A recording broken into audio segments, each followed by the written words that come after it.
Hello and welcome back to the workshop. So recently a friend of mine gave me this rather lovely fly press, and as you might have seen in my previous video, I spent some time getting it back into working order. But of course I can't actually do any work with it because I've got no tooling. It's kind of like if somebody gave me a lovely power drill but I had no drill bits to go with it.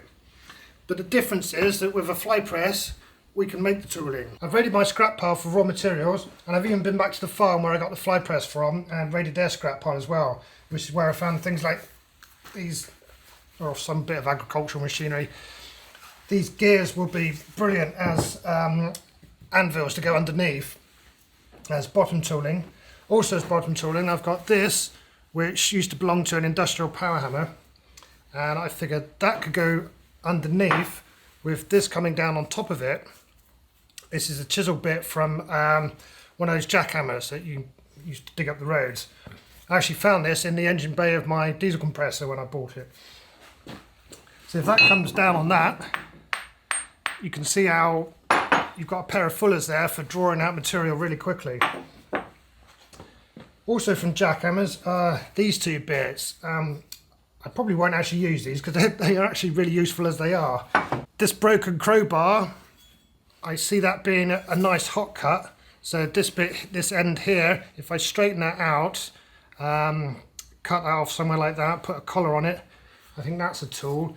This end, I reckon if I cut that bit off there, open it up and mess about with this a bit and leave it about that long, I've got an eye drift. This is what I use for drifting out the eye on the little hatchet that I made. So just a bigger version of that really. Something I can use over the anvil, not actually in the fly press. This I can see being used in the fly press. So this is of course a towing ball. If I just cut that off there and get something to mount that into the ram, I've got something for shaping circles.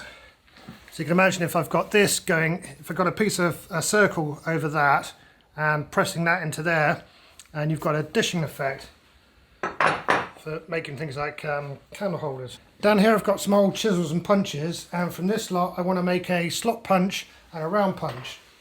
Now you might be wondering, if I've got a round punch, why not just use that as is? Well, there's two good reasons why not, and I'll show you on the machine itself.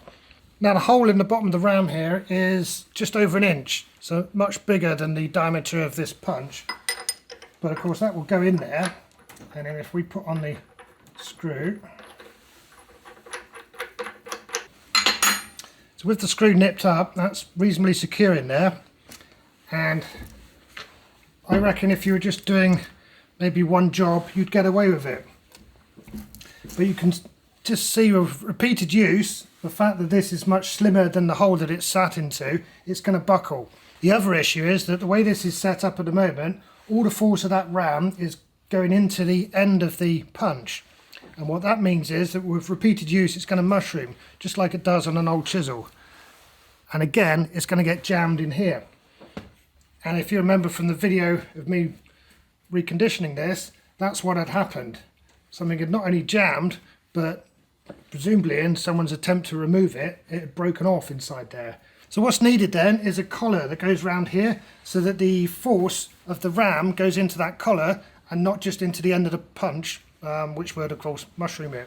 I've got a handful of these 24mm bolts, and I think these are going to be perfect for the actual mounting of the tooling in the fly press.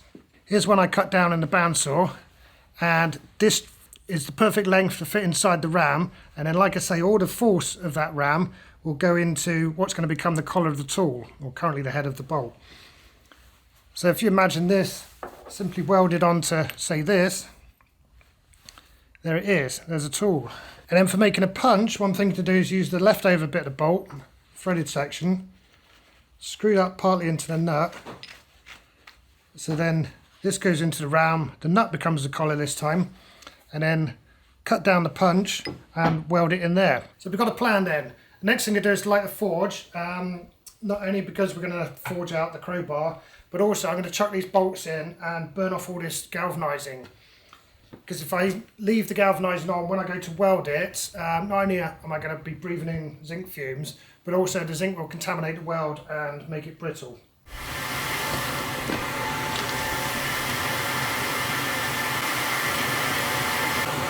This is today's top tip.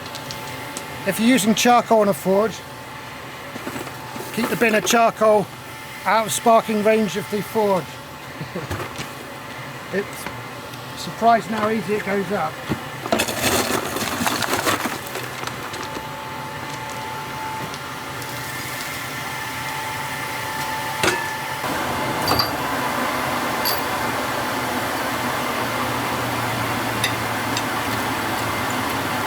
While the bolts are cooking away there, you can start making a plan about the forging. So I was going to make the slot punch from this, but I think, looking at this, I can make the round punch and can forge the end of this and make the slot punch. Cut it in half, weld it onto the collar and so forth. So we'll try and just do 2 punches out of this. So you see that funny looking flame? That's the zinc burning. Once again, remember that zinc fumes, very toxic. Here it's perfectly safe because they're just being blasted straight up and out the way.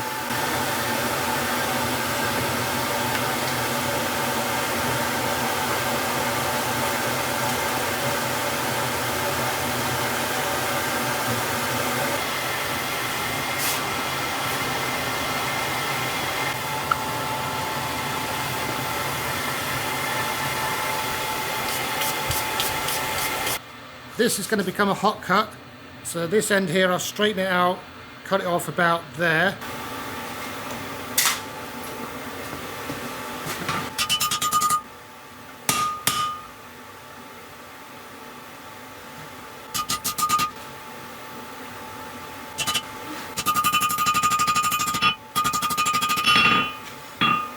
That's it, that's the hot cut.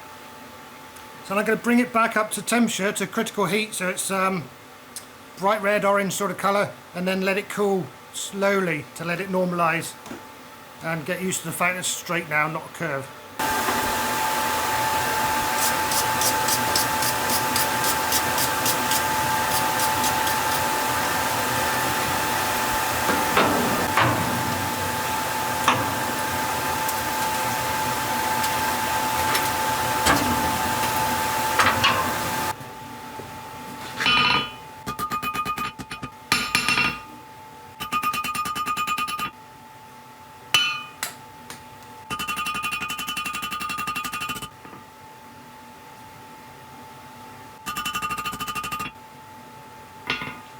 Not far off, one more heat and we'll have that.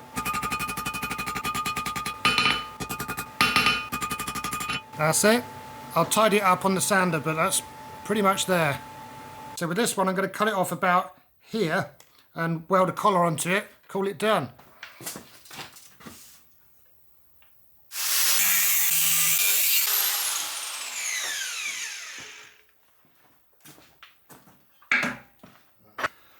And now this end of it we can put back in the forge, and I'm going to make a hand tool, not a fly press tool, but a axe drift.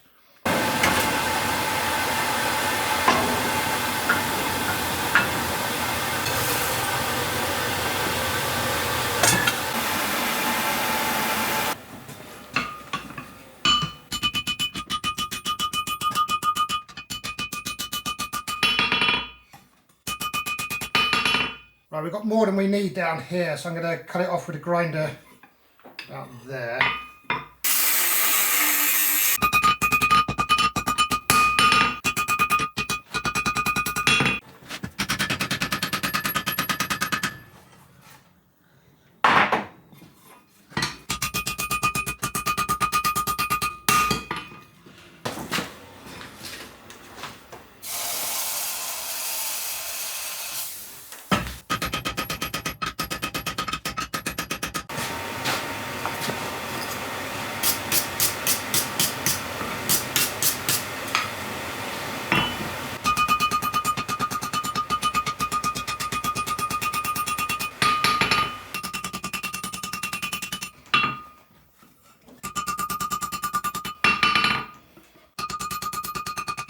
Well, there it is, that's the axe drift roughed in, only rough. Still plenty of tidy up work to do on this, but I'll do that with a grinder and the sander, and I'll do that later because this video is supposed to be about Flypress tooling. Talking of which, the stuff we forged earlier actually cooled down enough now and we can begin the fabrication side of things. So I've just cut down a couple of the bolts They're ready to go now. And then the forged bits, very nearly there. So I'm just going to nip over to the belt sander and just tidy them up a tad. And we should be ready for some welding.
That's ready for welding now.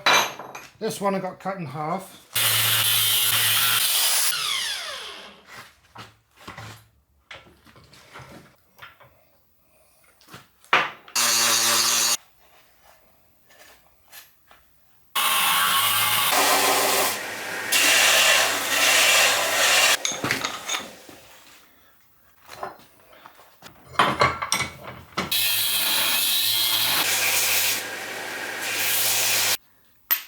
I'll go there, it's ready.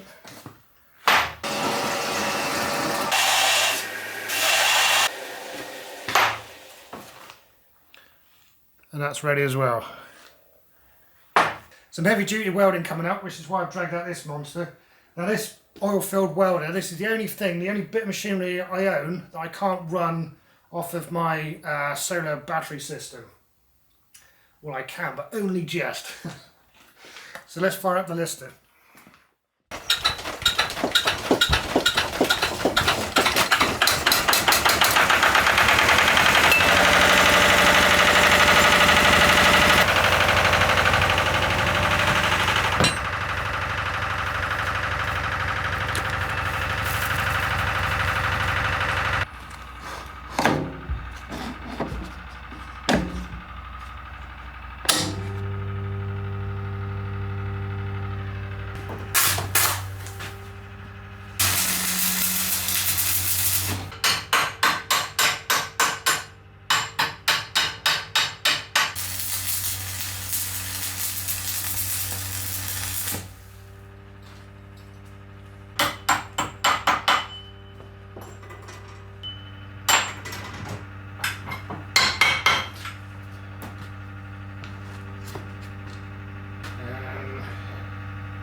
There we go. Still a bit of cleanup to do, but they're too hot to handle at the moment, but I can at least tell you what they are. So we've ended up with a round punch, slot punch, a hot cut, This I reckon I use as a veining tool, so just to put lines into metal rather than chopping straight through it, which is what that one's for.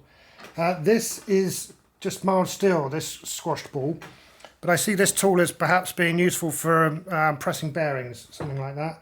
That's the toe ball. Don't really have a use for that at all, but I'm sure it'll come in handy for something. And then on the end here,